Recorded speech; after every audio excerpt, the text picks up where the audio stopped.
મહાપાલિકા માટે ભાજપની ટિકિટ ફાળવણી પહેલા જ વિરોધનો સૂર ઉઠ્યો। વોર્ડ નંબર 3 માં ઓબીસી બેઠક પર આયાતી ઉમેદવાર ન આપવાની સ્થાનિક કાર્યકરોએ માંગ કરી। હજુ ભાજપ દ્વારા મોરબી મહાપાલિકાની બેઠકો માટે સત્તાવાર ઉમેદવારોના નામ જાહેર નથી કરાયા। મોરબી જિલ્લા ભાજપ, શહેર ભાજપ અને પ્રદેશ ભાજપમાં સ્થાનિકો દ્વારા રજૂઆત કરવામાં આવી છે।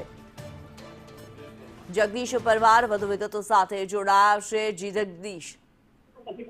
જે કિન્નરી ચોક્કસથી વાત કરવામાં તો મોરબી નગરપાલિકામાંથી મહાનગરપાલિકા બની છે અને આ મહાનગરપાલિકામાં પહેલી જ વખત કોર્પોરેટર બનવા માટે લોકોનો ખાસો એવો જમાવડો જોવા મળી રહ્યો છે। લગભગ 500 થી વધુ લોકોએ અલગ અલગ પ્રકારના સેન્સ રજૂ કરે છે મોરબી કમલમ ખાતે। આ મોરબી કમલમ ખાતે જે વોર્ડ નંબર 3 છે તેમાં ઓબીસી બેઠક પર આયાતી ઉમેદવારની જે વાત ચાલી રહી છે તેને લઈ કાર્યકર્તાઓ ક્યાંક ને ક્યાંક નારાજ છે અને આજ મોટી સંખ્યામાં ત્યાં પહોંચ્યા હતા। સાથે ત્યાં ભાજપના જે પ્રદેશ ભાજપમાં સાથે મોરબી જિલ્લા ભાજપ, શહેર ભાજપ સહિતના અલગ અલગ જગ્યાએ રજૂઆત કરી હતી કે આયાતી ઉમેદવારને કોઈ પણ કાર્ય સાખી નહીં લેવાય અને સ્થાનિક ઉમેદવારને જ મોકો આપવામાં આવે તેવી માંગ સાથે મોટી સંખ્યામાં કાર્યકર્તાઓ ત્યાં પહોંચ્યા હતા મોરબી કમલમ ખાતે। કિન્નરી। જી ધન્યવાદ જગદીશ આ માહિતી માટે।